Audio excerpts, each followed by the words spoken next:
According to national and international data, U.S. students' grades K through 12 are not doing well academically. According to the most recent survey by PISA, the Program for International Student Assessment of 79 economically advantaged countries, U.S. 15-year-olds rank 25th. Breaking that down into three areas, U.S. ranks 37th in math, 13th in reading, and 18th in science.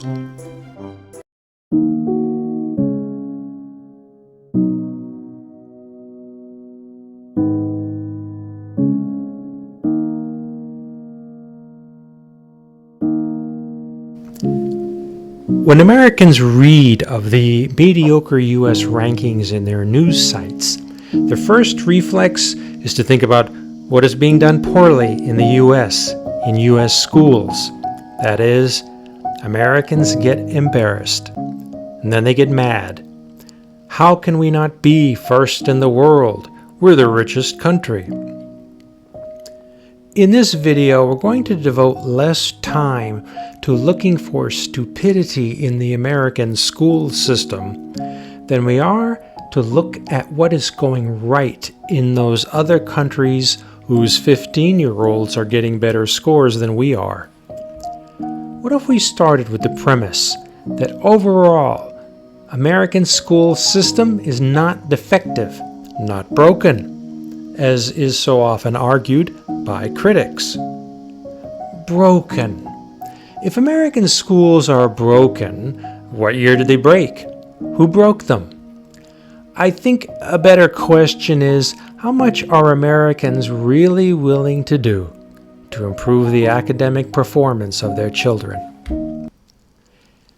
There's a scene in the 1979 film, All That Jazz, in which the master choreographer-director, based on Bob Fosse, is trying to work with a dancer whose skill level falls short of what she needs to be in his Broadway show.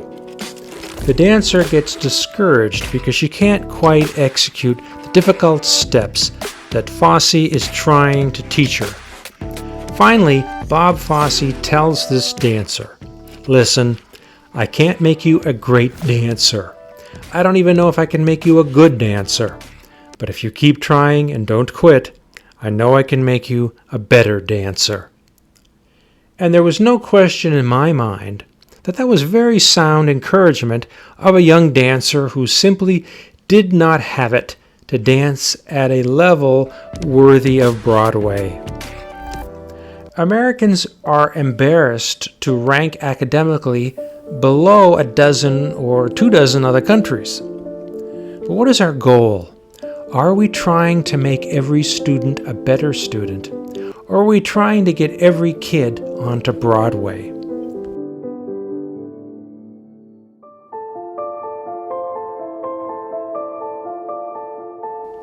The American blame game. Why can't our kids do math? Why can't they read? In recent years, the finger is pointed to bad schools, bad teachers, teachers' unions, bad administrators, bad politicians.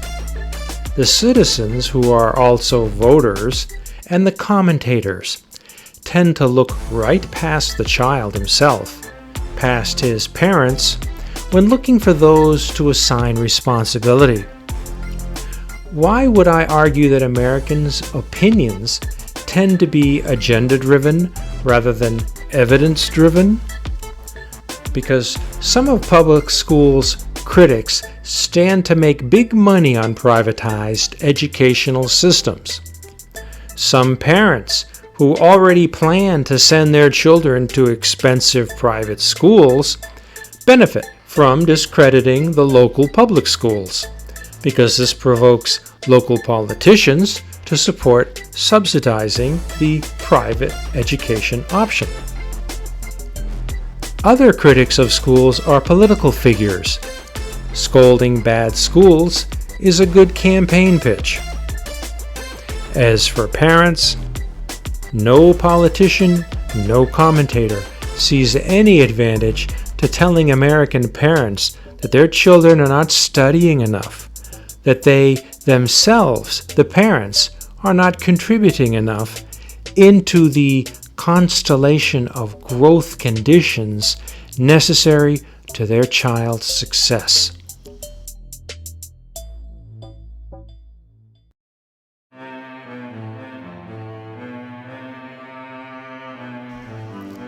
Instead of just focusing on the American situation, if you widen the lens, the perception of education in other countries tends to be very different than it is here. For example, in a number of Asian countries, Japan as just one example, the assumption is that the success of the child in school is primarily the responsibility of the child himself. A great teacher in a great school is a bonus, a lucky happenstance, but at the end of the day, it's up to the student.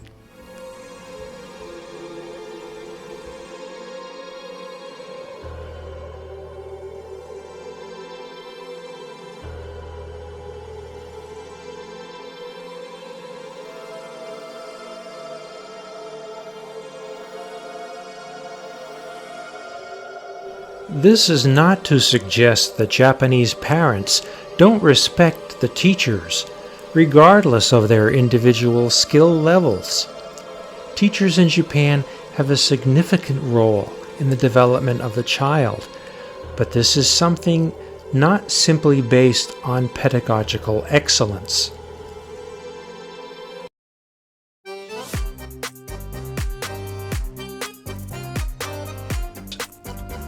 PISA has informed us in a succession of surveys since the year 2000 that the 15-year-olds of countries like China, Finland, and South Korea, and 21 others outperformed American teens in schools.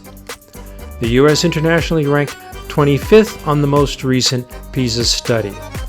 Now, since I don't believe that the children of Finland are born smarter than the children of America, I think U.S. children could be getting math, science, and reading scores comparable to that of the other high-performing countries, if that is our goal.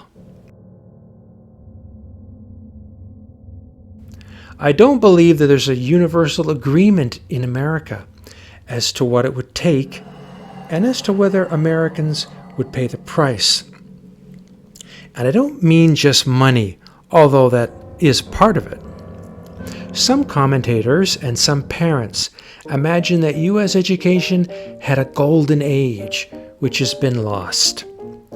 In his article, What's Happened to America's Schools, George Bracey from the American Heritage Society argued that the U.S. was never a nation of learners. Until the end of World War II, it was assumed that no more than 20% of American youth was mentally equipped to handle a college curriculum. In 1890, there were 3 million young people over the age of 14 who could have been in high school, but only 200,000 of them were. After 1910, there was a great movement to get kids to complete high school, and the number of completers rose from 10% up to 45%. 1957 Life magazine declared that the American education was failing because the Russians had put a satellite into space and we weren't measuring up. Russian schools were perceived as more rigorous than ours.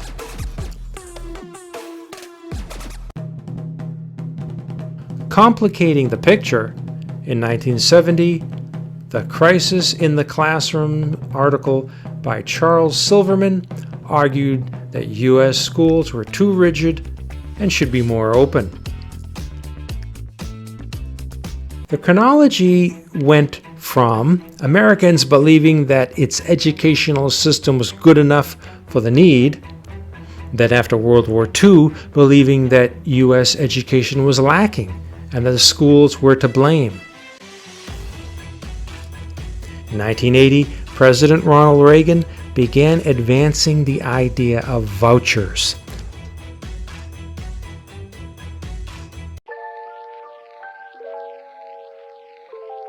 In the 1980s, President Ronald Reagan and a new generation of education commentators believed that the federally funded school system had no incentive to innovate, to improve, because every year they got the money anyway. But Reagan said if you ran a school on a business model, best practices would be implemented. Soon, we would call this kind of school a charter school, education for profit.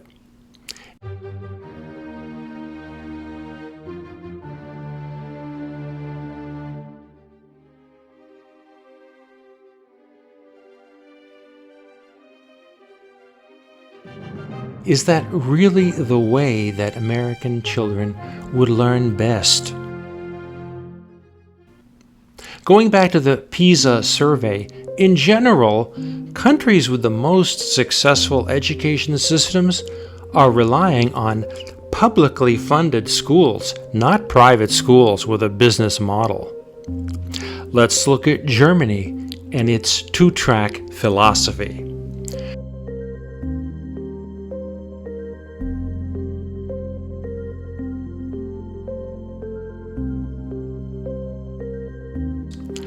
For years, many, even most, countries tolerated educational systems that had a smaller educated class and a large working class that never expected to score as highly in the standard PISA categories.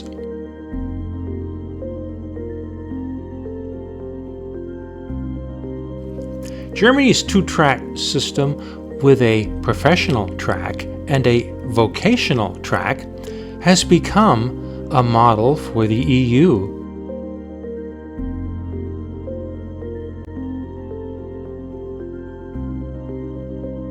But what that translates into is a child in, say, the 6th grade, tested, and if she doesn't score high enough, she's tracked vocational. Her educational destiny, her employment destiny is set right then. In the United States, tracking has become very contentious. Americans are big believers in the individual forging his own path, not getting locked into somebody else's choice of his best fate in school or in a career. Zum Geburtstag viel Glück, zum Geburtstag viel Glück, zum Geburtstag liebe Annika, zum Geburtstag viel Glück. Germany has managed to destigmatize the idea of a vocational destiny, in part because of a reliable correlation between getting a voc tech degree and then getting a decently paying job.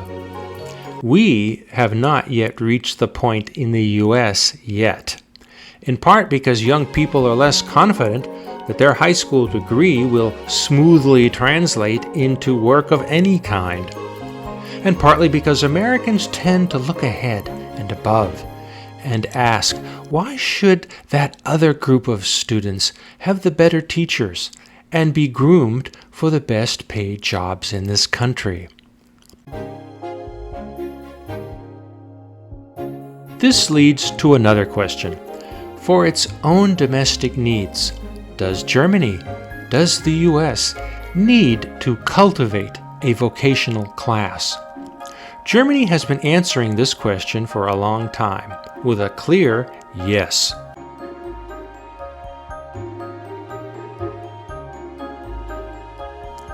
For years, the U.S. officials and U.S. business interests thought it would be better to export industrial and manufacturing labor to other countries, while enlarging the professional class in the U.S. But can a nation the size of the U.S. have a professional class larger than the number of available jobs and too small of a working class for the quantity of goods that we depend upon.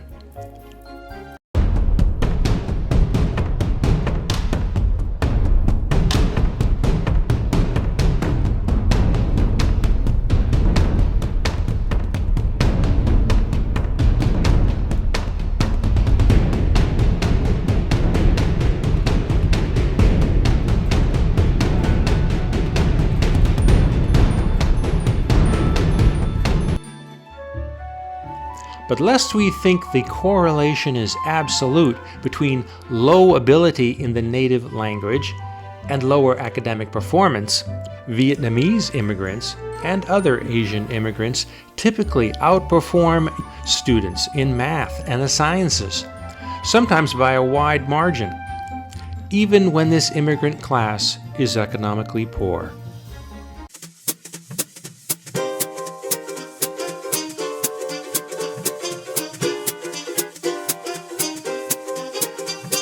We need to examine the constellation of elements that enable young people to achieve academically. What do I eat with the bread again? Do you have any soup to dip with it? Or bread is the main dish. You eat them with everything that is on the table. This tells us that there are other elements in the support constellation that are important enough to outweigh poverty and language skills. Cultural capital is a key part of success constellation. Cultural capital is defined in this context as cultural communal values, obligations, expectations, sharing, social controls, strict parenting, family cohesion, by high expectations in education for the children. Whether it is Germany or the US, the Asian immigrant child is made to believe he's part of something stronger than just himself, something well-defined and ambitious.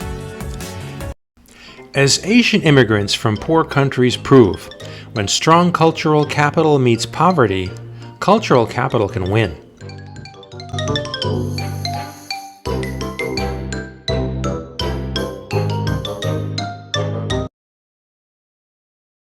If students have better teachers, will their performance improve? Finland, despite ranking among the highest in the world for student academic achievement, assigns its children the least homework, about 3 hours of homework in a week. Chinese students reportedly do 3 hours of homework each day. But Finland is noteworthy among nations for its rigorous requirements among those who would go into the teaching profession, while teacher training in many countries is somewhat indifferent. In Finland, the course requirements for those who would be teachers are very demanding. Teachers in Finland must reach a very high standard after undergoing rigorous preparation. The result is that students in Finland are being taught by the very best teachers using the most modern pedagogical approach. The Finns believe that when teaching is done right, you get more learning for less work. That is, you don't need to pile on the homework. Now, before we look to Finland and conclude, that's it, we found a magic bullet, it's important to note that Finland is prosperous, monocultural, and it has only 1.25 million students.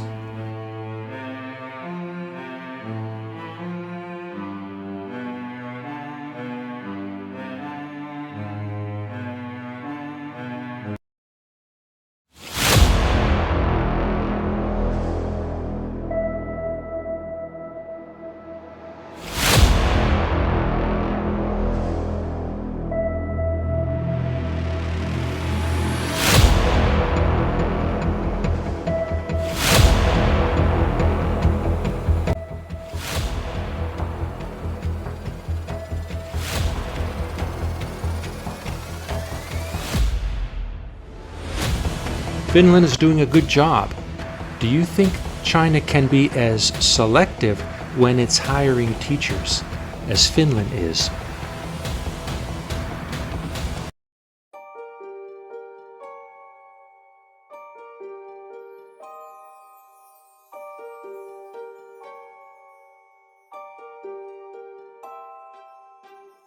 but it should be noted that students around the world are achieving excellence without the benefit of great teachers using the latest pedagogy.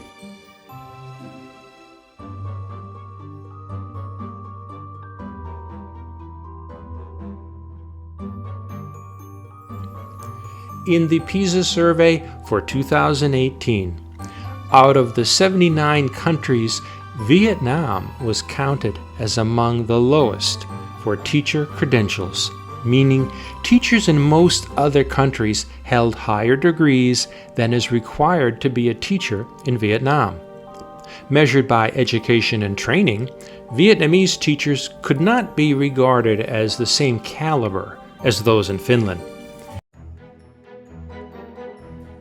And yet Vietnamese students score within the top 13 countries in science, math, and reading results, slightly ahead of the United States and France, and not far below Finland.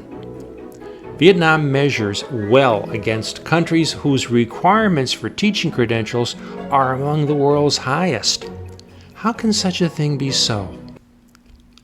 Curiously enough, according to PISA surveys, Vietnamese teachers, those less qualified teachers, were rated as among the highest among the countries in many important areas. They received the fewest complaints by parents for not meeting students' needs. They were low in teacher absenteeism. 3, they were the least resistant to making changes. In those and other on-the-job performance categories, Vietnamese teachers, by wide margins, outrated all of the countries whose students ranked in the top 5 or so academic performance. Teachers in Finland and teachers in the US, by comparison, drew substantially more complaints from parents. Some of this is about the expectations game. Finland and the US invest a lot more in schools and teachers. Once you make that serious an investment, your expectation about the return on investment can shoot up. It would appear, however, that Vietnamese education, while getting by with less trained teachers, is offsetting that deficit in a big way with cultural capital.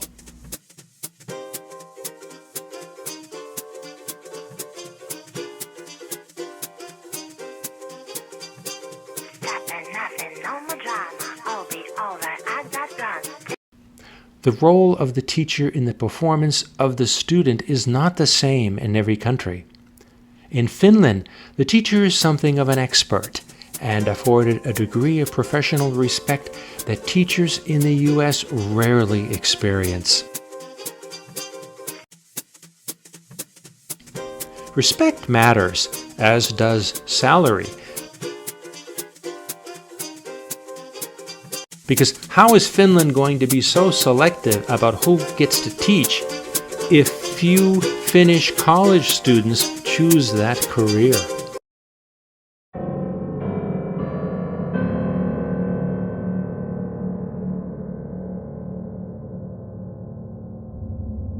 How badly do Americans want to keep the most talented teachers who might be feeling burnout, and then they quit? What would our society be willing to change?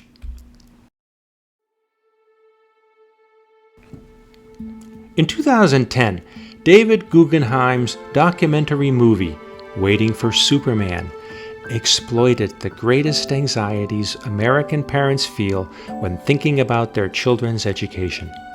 Waiting for Superman said, "Your child has the best of intentions, but that won't matter because her school is no good. The only chance your child has," says the movie, "is to escape bad public schools and get into a charter school." It's right there in a charter school that life changes and where your child can reach her maximum potential. It should be pointed out that the countries whose children have the most successful academic results, better than the US, Japan, Singapore, Finland, Korea, achieve these results in public schools.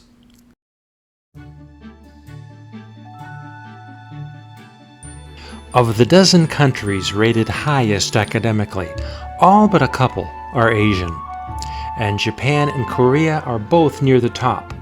The role of the teacher is different in these countries than in the US. In Japan, the school, more specifically the teacher, is more a part of the student's life than Americans are used to. In the US, the teacher and school authorities set the rules for inside the classroom and the school building, but once the student hits the sidewalk outside, school authority ends. In Japan and Korea, teacher authority extends beyond the school and throughout the community. If the teacher spies one of his students after school going into a pachinko gaming parlor or smoking on the sidewalk, that teacher is empowered to scold the child or report the child for disciplinary action. If a child is picked up shoplifting from a store, both the parents and the child's teacher are notified. Parents not only accept this kind of intervention by teachers, they appreciate the help. In Korea, if the teacher complains to the parents about the child's misbehavior, the parents respond to the teacher apologetically, sometimes with an appreciative offering or gift.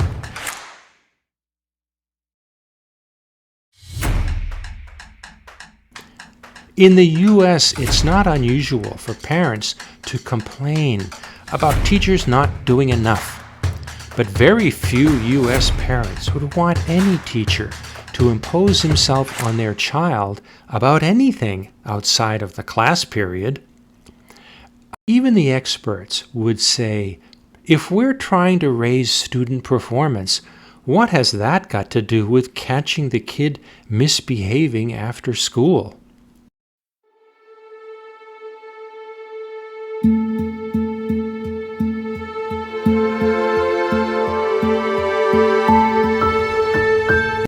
Americans tend to view education through the lens of a periscope.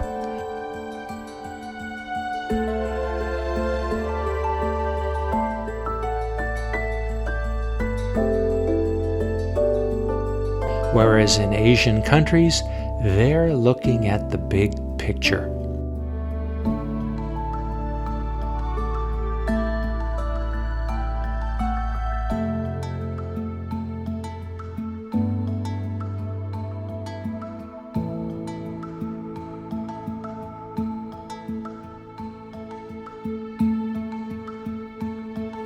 While Americans strongly embrace individuality, in some countries it is taken as a given that children need a lot more than just a smart teacher and the best textbooks.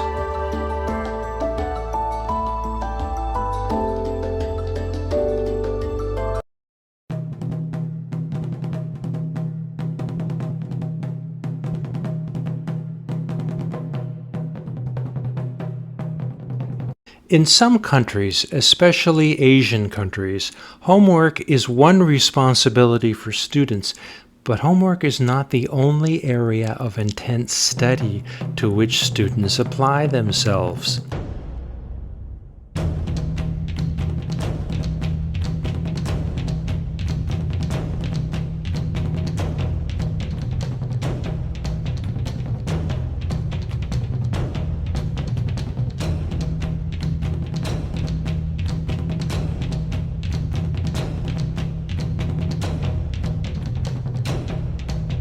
Korea has entrance exams for its elite high schools, and many Korean kids attend cram schools every evening for years, getting ready for that exam.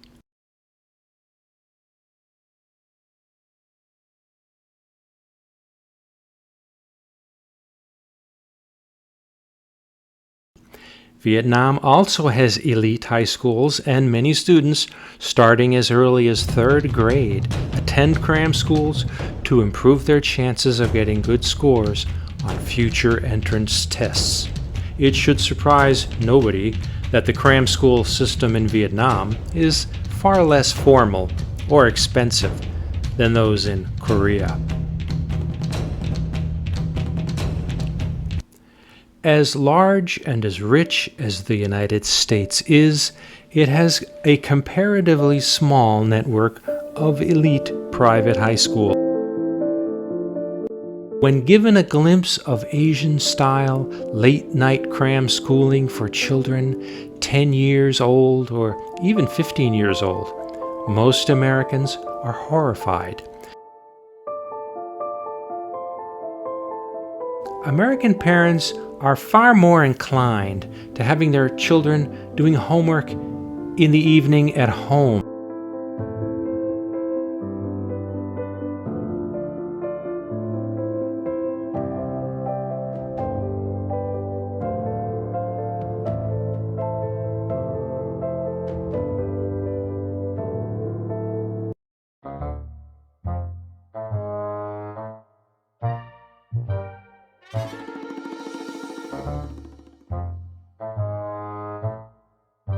Schleicher says it's not about how much a country spends on education, but how it spends the money. He says in other countries, it's all about teacher quality.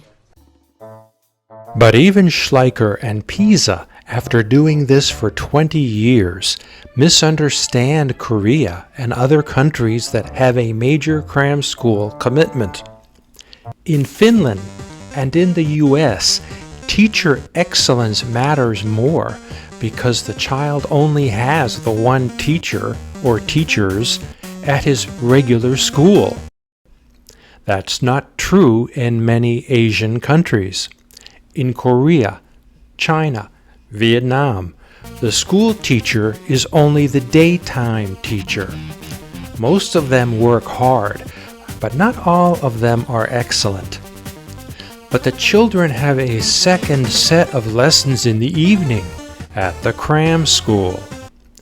In Korea, the cram school teacher gets a better salary than does the child's regular school teacher. That's no accident. Day school lays the required foundation, but night school, or cram school, imparts the learning required to compete with others for future educational goals.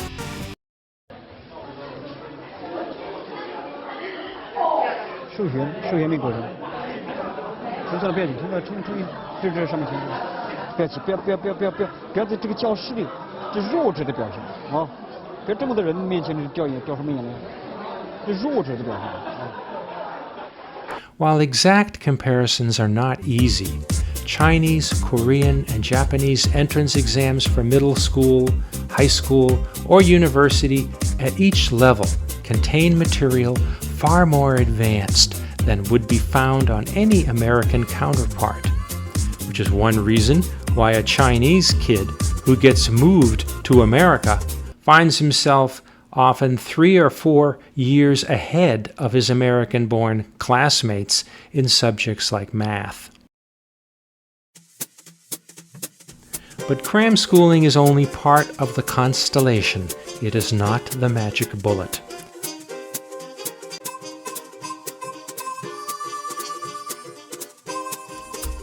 Cram schooling works in Asia because of the kind of cultural capital that surrounds parent and child. In Singapore, for example, parents feel social pressure to have successful children. That's one point in the constellation. Singapore parents also happen to hold education in very high regard for its own sake. This is deeply rooted in Asian history. And that's another point in the constellation.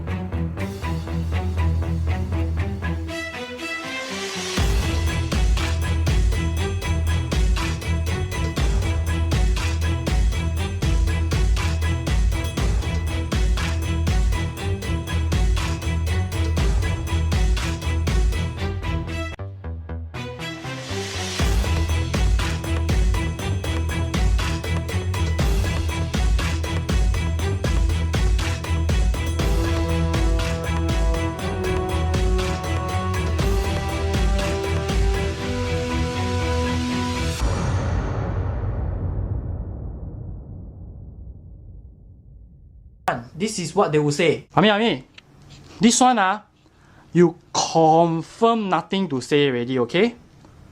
Now, are you proud of me now? Okay, not bad. But how about your English, literature, Chinese, geography, bio? See, this is what.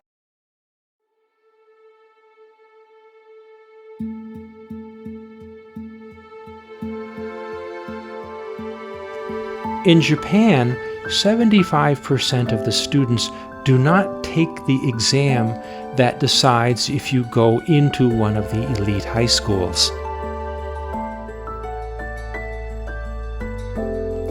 Yet, many of these students still attend cram schools, different kinds, just to keep their regular school grades up enough to avoid academic failure and shame. Students in Japan are under enormous pressure to be successful in school. But in the US, very few students who are failing or almost failing K through 12 get tutoring or take extra classes.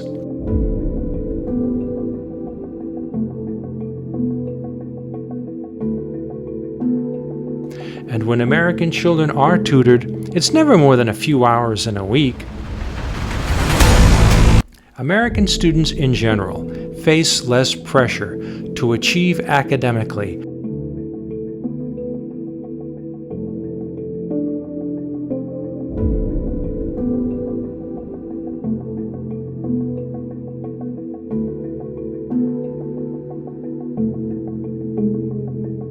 From the society, from friends, or from family. What country did we gain our independence from? We're Canadian. Russia. Do you know what country the Great Wall of China is in? Country? Yeah. If you had to guess.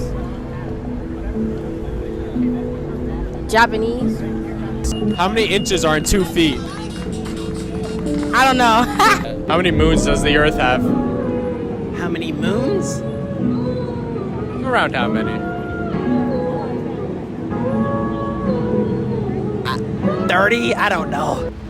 One of the biggest challenges to improving success rates in the United States may be that low performance is not in any way stigmatized or in many cases even criticized.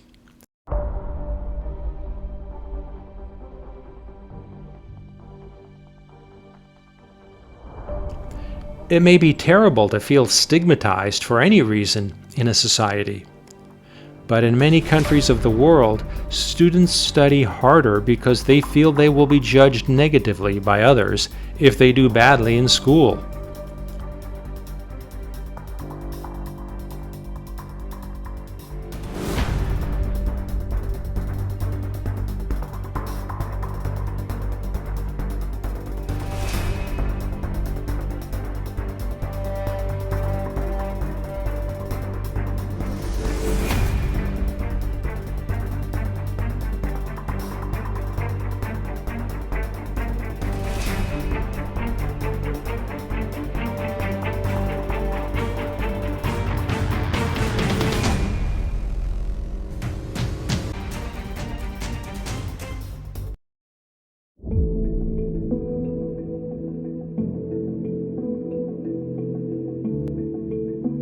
One statistic from a UNICEF study published by the World Economic Forum in 2017 that might surprise Americans is that when comparing poverty levels of the 41 richest countries, the U.S. ranked 33rd.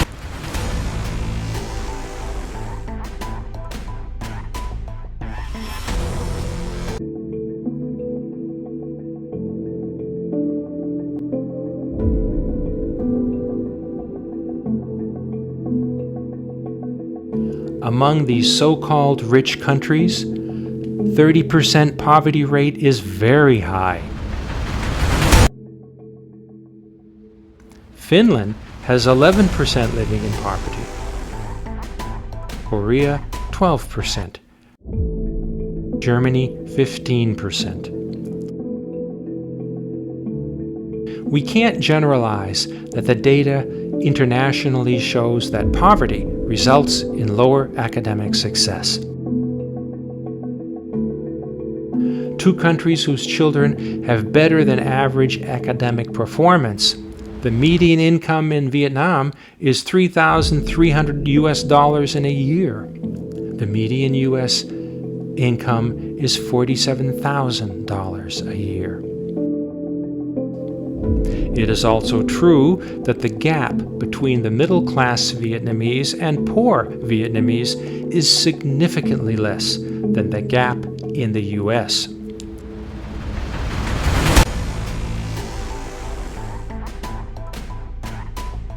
Put it another way, it feels different to be poor in the richest country in the world.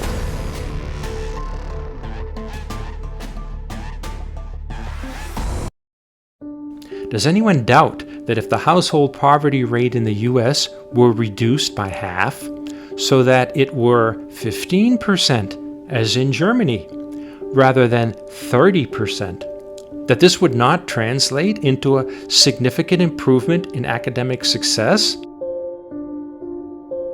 Here's another factor in the constellation.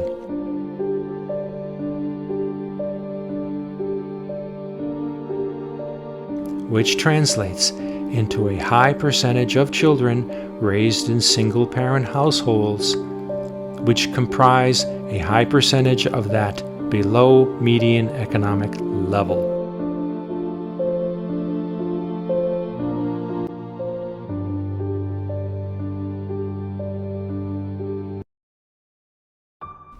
Vietnamese families are not rich by Western standards, but few Vietnamese children are born of unwed mothers, and Vietnam's divorce rate is the lowest in the world at 0.2% per 1,000 people.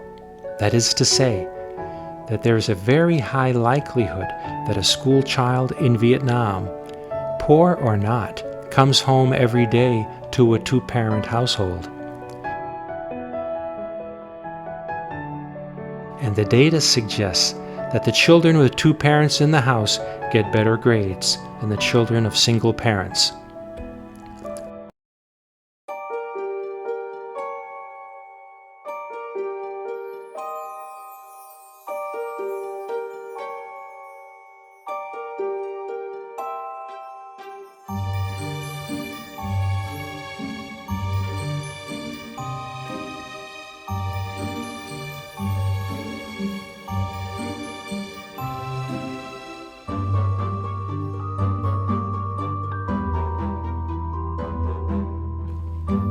Poland shares with Finland a low percentage of single-parent homes, only 10%. In France, whose children rank well below Poland's academically, they spend far more on education than might be possible in Poland. And 22% of the homes in France have only one parent.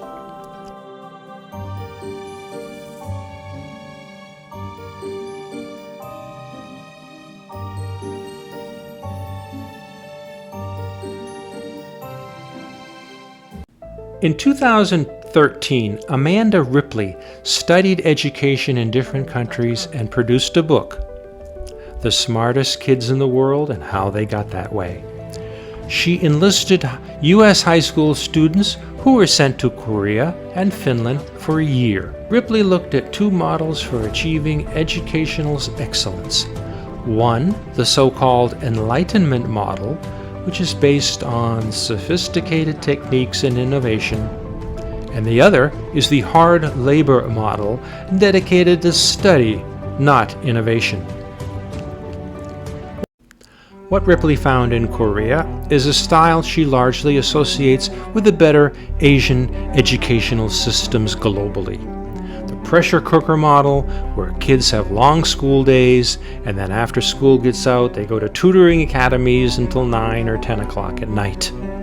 Ripley found that in her experiment, when the best and most dedicated of American high school students relocated to Korea These American students found Korea was a whole nother league in terms of academic competition and high-stakes testing. By the time of high school graduation, most Koreans are several years ahead of American graduates in mathematics.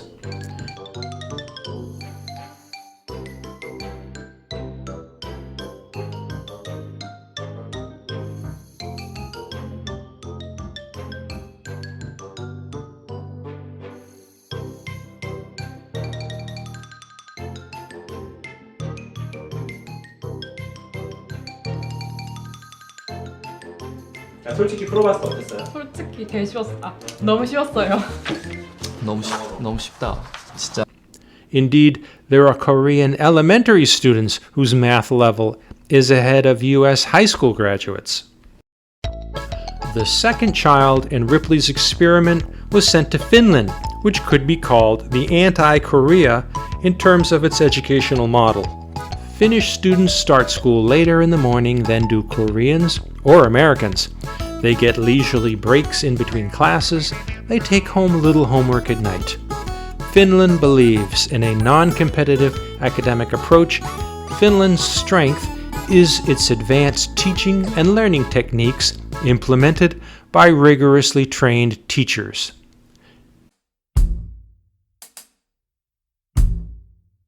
Parental involvement. U.S. parents are sometimes regarded as less engaged in their children's education than is needed.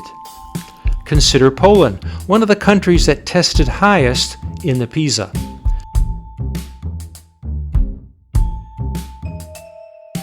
A 2022 study found that Poland did not rank highly on PI, parental involvement, as compared with other East European countries like Russia, Hungary, Ukraine, which had higher PI but did not score nearly as well as Poland in the PISA.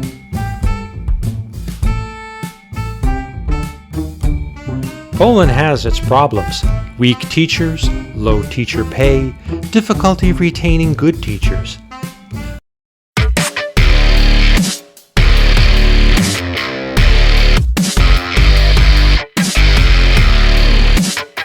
But Poland offsets its weakness with other strengths. For example, Polish students spend 47 hours a week on schoolwork, which is more than other EU countries and a lot more than the United States. Polish students were judged as far more competitive with their classmates than those in other European countries. 1/3 of Polish families send their kids to cram school, which is a vastly higher percentage than is true for France or Spain or any other EU country except for Germany.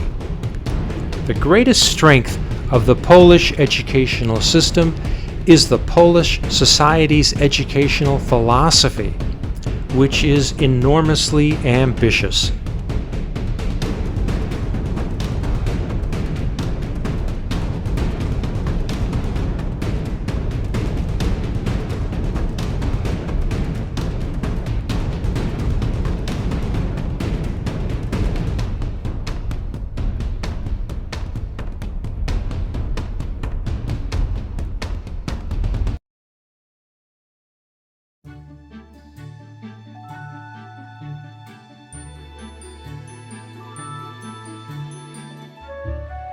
Japan and Korea are notable examples of what looks like, superficially, lesser parental involvement.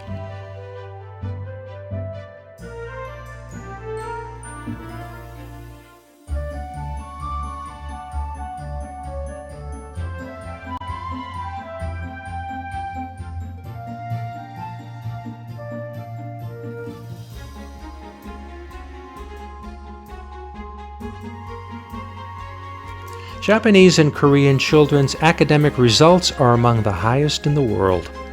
But in Japanese and Korean society, parents mostly defer to teachers, to schools, the educational activities of their children. Children in these countries spend so much time either at school or in cram academies after school, that when they're at home, it's not help with homework they need. Rather, the family is there to supply love and security.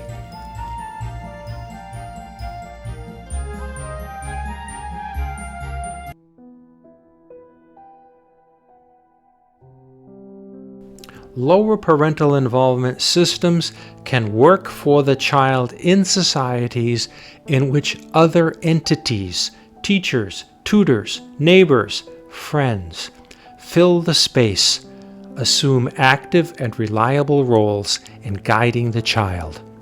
It would be considerably harder in the US at this point to move toward that model. Years ago, Hillary Clinton said, "It takes a village to raise a child." But in the US, typically, parents do not want a village raising their children.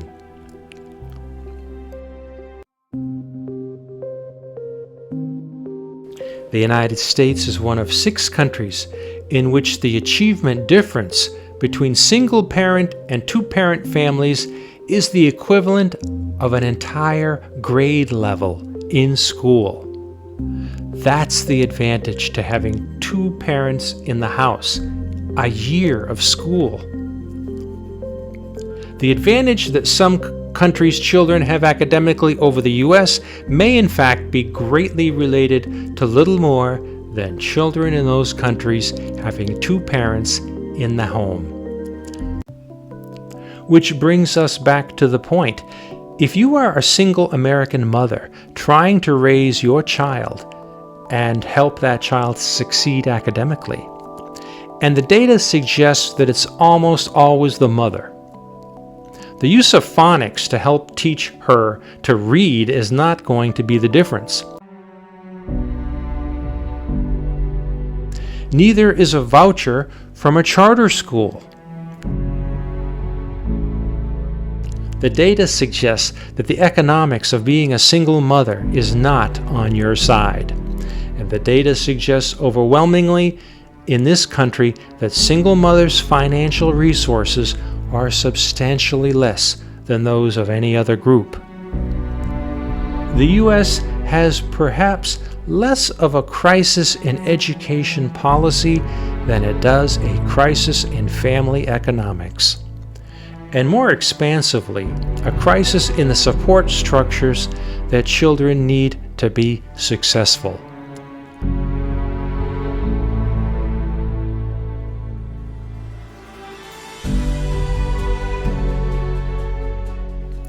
It is, however, easier for the elites in this country, especially when there is money to be made or votes to be won, to use the data showing low scores in school as a way to push for educational reforms that suit an agenda, rather than doing something about vulnerability of our children, especially economically, in a society that puts so little effort into strengthening support structures around them.